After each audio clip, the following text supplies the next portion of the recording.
Hello, everyone. Welcome back to another Steelers film breakdown. It's me and Derrick. We are back here again. I'm Nick Fairbaugh. Derrick Bell here as well.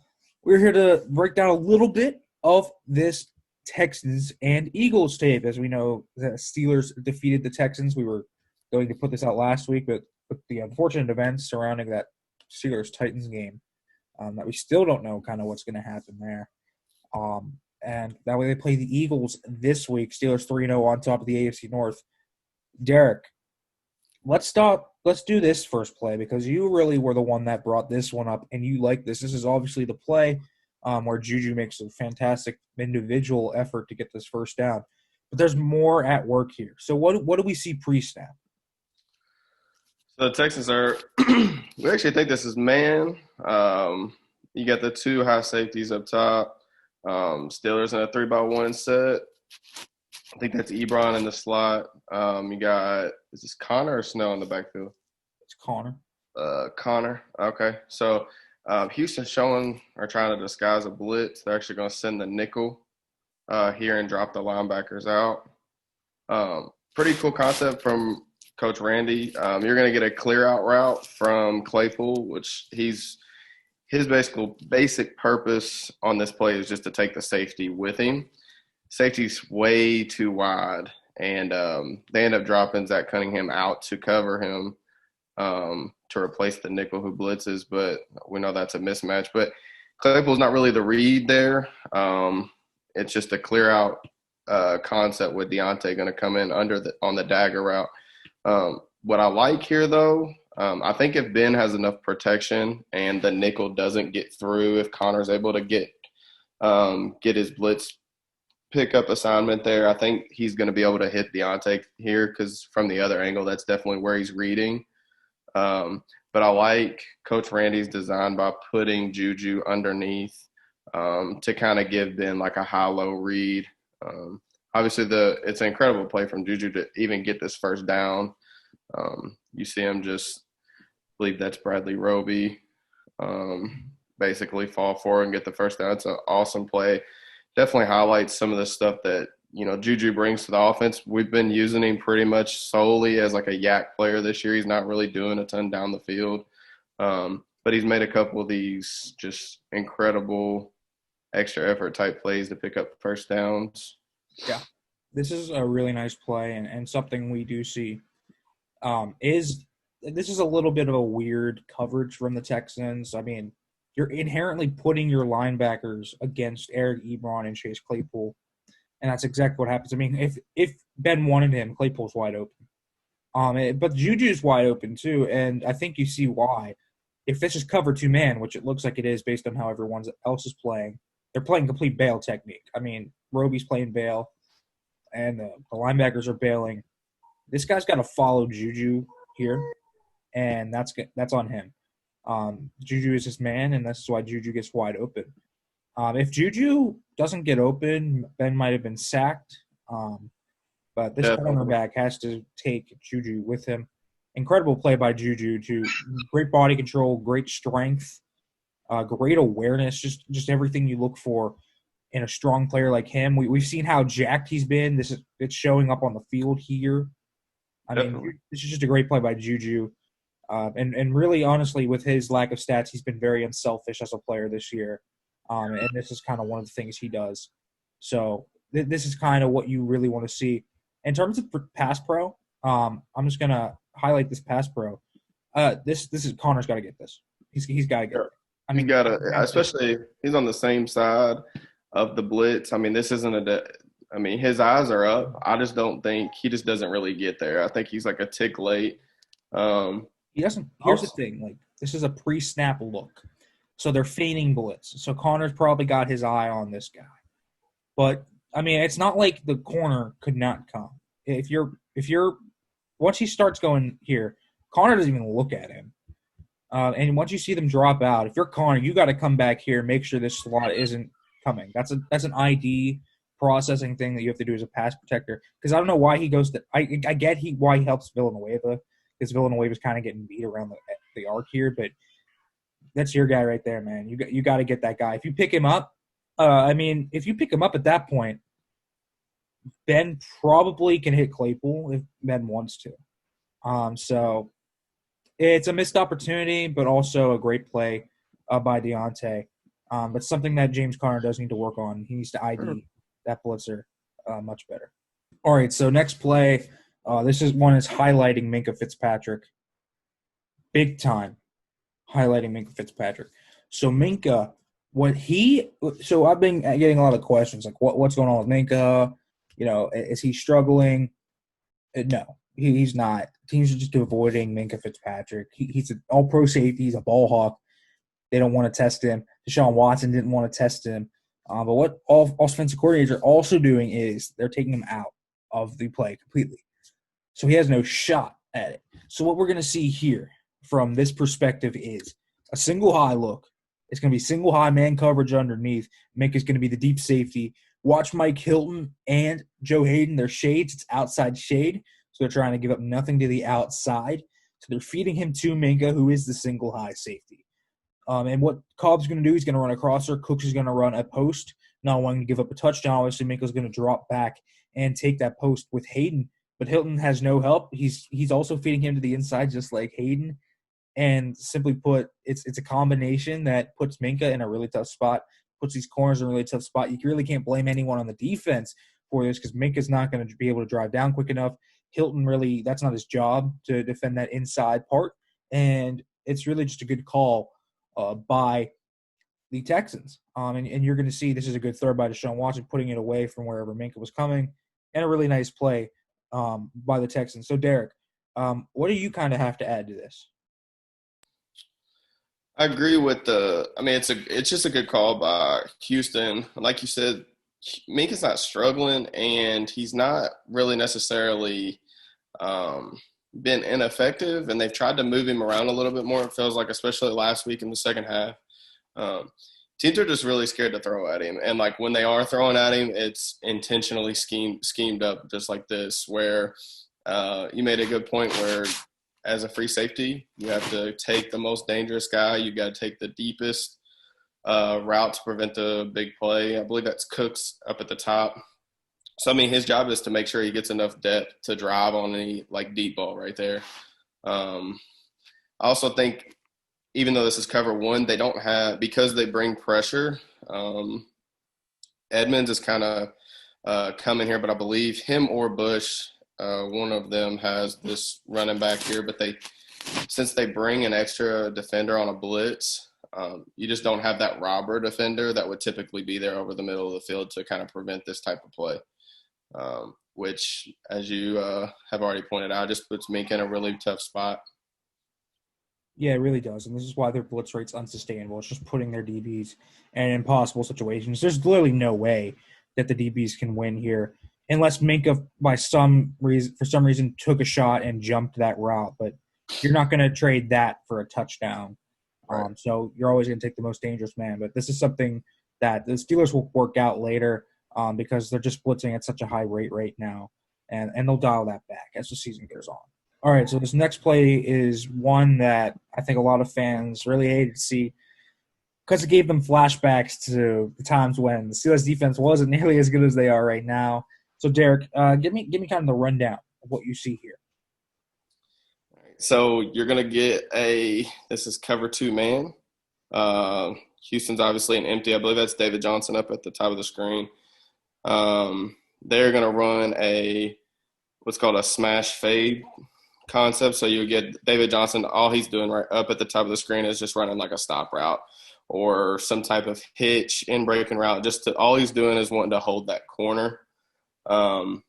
Houston gets the look they want because they get Cooks matched up over Vince Williams. You can look at Deshaun. He pretty much knows who he wants to go to right off the bat, just misses the throw. So this is, and I think ideally Edmonds would have a little bit more depth, but again, they're asking Bush to carry this tight end too. But even then, with this throw, if it's towards the back pylon, towards the sideline, Evans is not going to be able to break that play up anyway. Yeah, that's a good point. I mean, and they hold Edmonds with the seam route. Yeah. and Deshaun does it with a little bit of his eyes looking up the seam. But I think the thing is, like, the Steelers just can't put Vince Williams in this situation. That's on Keith Butler. That's it's on honestly, it's on Devin Bush too. Like Bush has to know, okay, I got to get out of this. Like we cannot be in cover two man against this look. I don't care. Like cover two man against empty is asking for a big play to happen. Switch to quarters. There. Look at this pre-snap. Quarter, quarter, quarter, quarter. It's a simple thing. Vince just takes the flat. He'll stay underneath, so he'll take the stop route instead. And then you'll have Edmonds and Nelson working on that fade route. And you might give up this throw here, but it's not a touchdown. And I think it's not an ideal coverage either versus this. Look, I still don't love quarters against it, but I like it a lot better than cover two man. I think Derrick agrees with me there. especially because you're gonna, as you mentioned, that the tight end is gonna hold uh, both Minka and Edmonds to the middle of the field, and it's just an easy throw from Watson. This is one that he's got to hit. He missed some uncharacteristic throws. Thought he was really good Sunday at times, but missed some open looks as well. But like you said, quarters ideally. If that's the check here, Nelson's going to be in that zone. And Deshaun's not going to want that throw. He's going to check this underneath to David Johnson. And like you said, if you give up 6-7 yards when you come out in a bad formation and you're just in a bad call, you'd rather take the 6-7 yard loss than to stay in the coverage and put your linebacker in a really bad spot running with someone like Brandon Cooks, who's, a speedster, really does a good job getting down the field, creating chunk plays. Just not a spot. It's really not a spot you'd want Devin Bush in either. So Yeah, no, they've just Butler has a little bit of a tendency to put. He's great, scheming up pressure. He's done really good, I think, about mixing some of his coverages. We've seen him drop Mike Hilton, Cam Sutton into the deep third. We've seen him. We saw him move Minka Fitzpatrick around the second half of this game. But he just has a little bit of a tendency to sometimes leave his linebackers out to dry, which is really tough. yeah, and I mean, first off, T.J. Watt gets blatantly held, which is something that Bug. that I just saw. I mean, this is a blatant hold on T.J. Watt. But something else, like even if you're in quarters, it's still going to be tough for Edmonds. He's kind of stressed by these two vertical routes.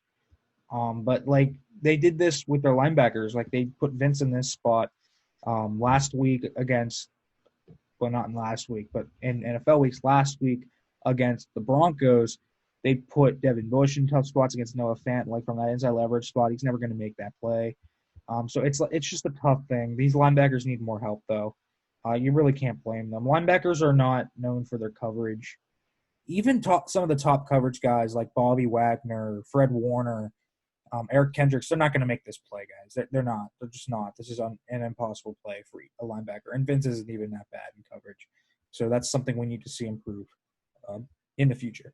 All right, so we're on to some Eagles tape, and we're going to continue the smash fade look because it's notable that the Eagles have it in their playbook. And they've actually converted on a TE from it this year.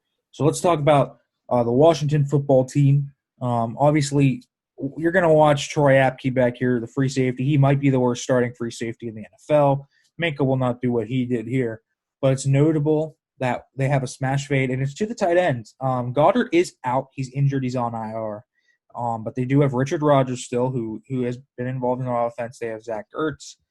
And you're just going to watch. Instead of a stop route, Jackson's going to run a little screen.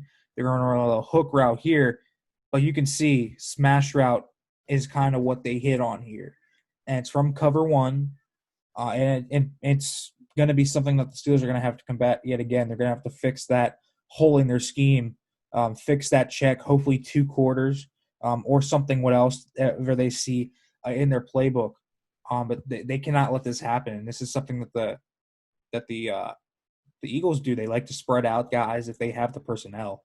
If they get a little healthier and they get Deshaun Jackson back, we'll see.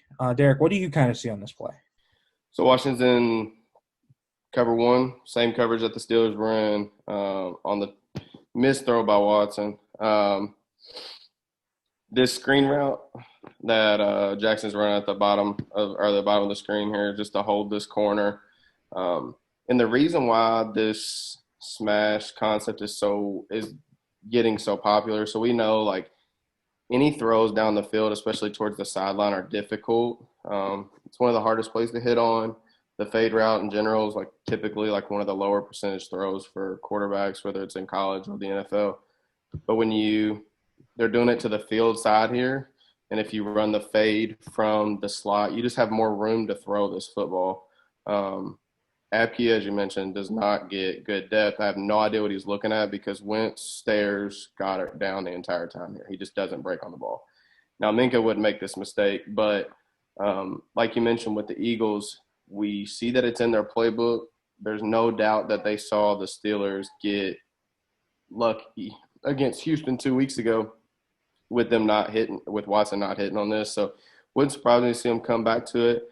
The personnel for the Eagles is kind of tricky because they've been mixing and matching guys just based off health, but they do like these two tight end sets too. And when you go with these two tight end sets or these heavier sets, it keeps defenses in base personnel, which would mean that Vince Williams might be on the field. We're going to be on the field instead of like a Cam Sutton, who you'd ideally want running with a tight end or a receiver down the field. So I think it's just something worth noting that they've got kind of in their bag and something that the Steelers are going to have to watch for and definitely have a check for if they get caught in the wrong personnel. Yeah, absolutely. I totally agree with that. We'll see if they employ this next week against the Steelers. So we have here short yard situation. The Eagles come out for the 2x2 set. Ertz is the tight end here. So what do you see here, Derrick, exactly on this play?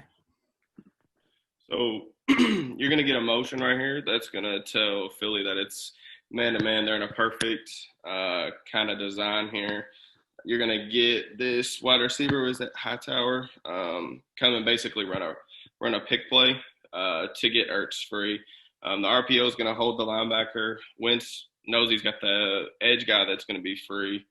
But there's no way that I think that's Jimmy Ward. The safety is going to be able to make this play after he gets picked. But Peterson, he loves the RPOs. It's something that Wentz does pretty well because of his mobility. He's able to throw on the run, out of the pocket, rollouts, things like that. So anytime you get like short yardage right here, and if you're in these man-to-man coverages, this is something that Philly's going to look to exploit near the goal line. They do something kind of interesting too. A lot of teams will use their bigger players, like we've seen Eric Ebron be used as like a pick player this year, Juju used as a pick player. Philly does something kind of interesting too, where they pick for their tight ends a lot. Just something that kind of little wrinkle that Peterson likes to do. Yeah, I think that's notable. It's off an RPO. This could have been a run if they wanted it. Doug Pearson loves his RPOs. So you'll see a lot of RPOs, not just in short yard situations, but really all over the field. And then you'll see the tight ends really get involved, even with Goddard out. Ertz is still there. Richard Rodgers is a competent tight end too. So they have a very deep room. And you'll see this play. They love rub routes. And kind of, as you said, the smaller players sometimes pick for the bigger players, which is interesting. But this is how they get their easy conversions, try to make it easy for Wentz, especially with Wentz struggling as he has early on in the season. They're doing this a lot more than they did last year. So we'll see that probably prevalent on Sunday, especially with the Steelers' tendency to blitz and really go into man cover. So they should be effective against the Steelers. So this play here, nothing really schematically we're going to highlight, other than this is a man coverage call across the board. It's cover one. And this is a blitz-heavy look from the 49ers, and they're going to get pressure. This is all about Carson Wentz and what he can do. So I'm just going to let the play speak for itself first. A lot of pressure on this four-man rush that the 49ers get. And the 49ers are a great unit up front, but look at Wentz. He's just getting out of the pocket, making a great throw, making that great play outside of the pocket, and this is kind of what he does really, really well. He really does do he sends the play. And I know there have been some comps to Big Ben. I think he's a little bit different than Big Ben, but certainly this part of his game very similar. And we'll see. Just look at that. Breaks 2, 3 tackles, finally gets it off, makes a really nice throw down the field. And credit to Boston Scott. Look at the running back. He starts all the way out here. I mean, he's past the opposite hash. He's on the opposite sideline. And you'll see Scott just work back to him and get this. And that's the prevalence of the running backs in this scheme. These running backs run a lot of routes, swings, wheels, angles, all that stuff. We see a lot of that in this offense.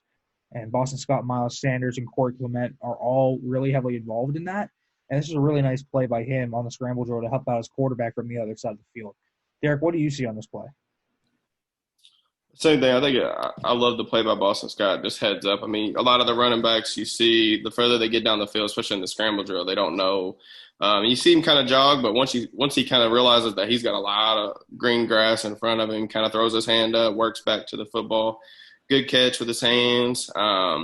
Something just to note, Mike Tomlin really put an emphasis during the Houston week about staying in the rush lanes against Deshaun Watson, and Carson Wentz kind of presents you the same problem as it pertains to, wanting to keep him in the pocket, because once he gets out, we've seen Big Ben do it for ages now. The Deontay Johnson touchdown against Denver is kind of another example. Like, once you let some of these guys that are comfortable moving and throwing on the move, and once you let them escape the pocket, they're going to be able to make plays down the field. This is a chunk play, gains almost 20 yards. In a backed up situation. So it's a good play by Wentz. The Steelers are going to have to be, particularly their edge guys. I think they will look to bring pressure, but they've got to be diligent on their rush lanes, especially if they're going to put their DBs in man-to-man situations, especially, and like as you mentioned, the running backs. All the running backs catch the ball well. Miles Sanders can really move. Boston Scott's good at catching the football. So if you're going to match them up with Devin Bush, Vince Williams, Terrell Edmonds, you're going to have to, make sure that you keep him in the pocket and eliminate some of these big plays. Yeah, that's exactly what they have to do. It's a very similar matchup to Houston, except Wentz and the Eagles offense are simply struggling. But the Steelers are going to have to practice the same principles, and hopefully a similar result ends up, because we saw what they did in that second half against Houston. They really rectified these issues. But that the Eagles are going to come to beat what they did in that second half. So we'll see what they can do. But Wentz's escapability and elusiveness is going to be a very, very tough thing for them to guard.